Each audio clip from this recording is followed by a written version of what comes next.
My wife and I got very excited by the idea of a vineyard, and we planted a vineyard 10 years ago in 2008 in this wonderful area of West Sussex. We're surrounded actually by other vineyards in the area, so safety in numbers. It's the right place. Other people planted before us and they've produced fantastic wine also.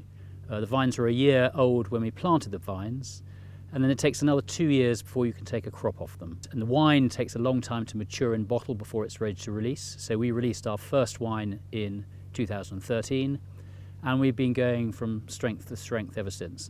We aim to produce somewhere between 30 and 50,000 bottles a year, and our objective is to sell that direct to the customer through our website, to private client wine merchants, to specialist wine retailers, and also increasingly looking to export around the world. We think there is, and the industry generally thinks there's a great potential in selling into the various states in the United States, into Scandinavia, into the Far East, into Japan.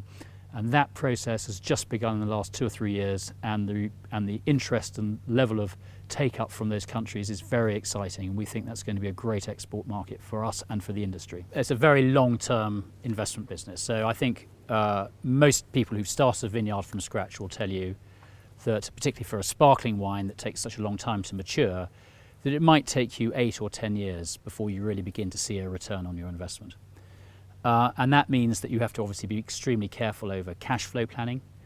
You have to be very careful, in particular with your relationships with the revenue, because HMRC is not particularly familiar with vineyard and winery businesses, and take quite a lot of education in terms of the length of time it's going to take for any business of this type to start making a decent return. And indeed, Harwood, Hutton and Anna have been incredibly helpful in patiently and repeatedly explaining to the revenue these issues. And I think the revenue sort of understand it and get it, helped by the fact that there are other vineyards that have started up at the same time as us. But that has been for us a critical element of it, which is one of sort of education of the revenue. And as I say, Anna's been very helpful on that. There are lots of other areas. I mean, clearly in a startup node, getting the VAT right is extremely important, and VAT refunds. And Harwood Hutton have always been extremely responsive, just in the routine day-to-day requirements that we have, from obviously preparing accounts, preparing VAT returns, through to tax planning. And indeed, I think importantly from my wife and R's perspective, integrating the planning and accounting for the business with our own personal accounting and tax affairs. Those two, the integration of those have mattered a lot to us, and Harwood Hutton have been extremely effective at helping us through those issues. So I mean, it's a great firm. Anna and her team have been very responsive, also very proactive in identifying issues and opportunities.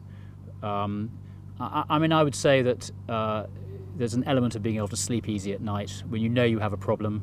You know that Anna's going to be on the case and she's going to be back to you with an answer or a solution, which for a business when you're in a startup mode, when you're working so hard as we do to make the business work, it's really good to know that you have an advisor who's sort of looking after you and looking after your back.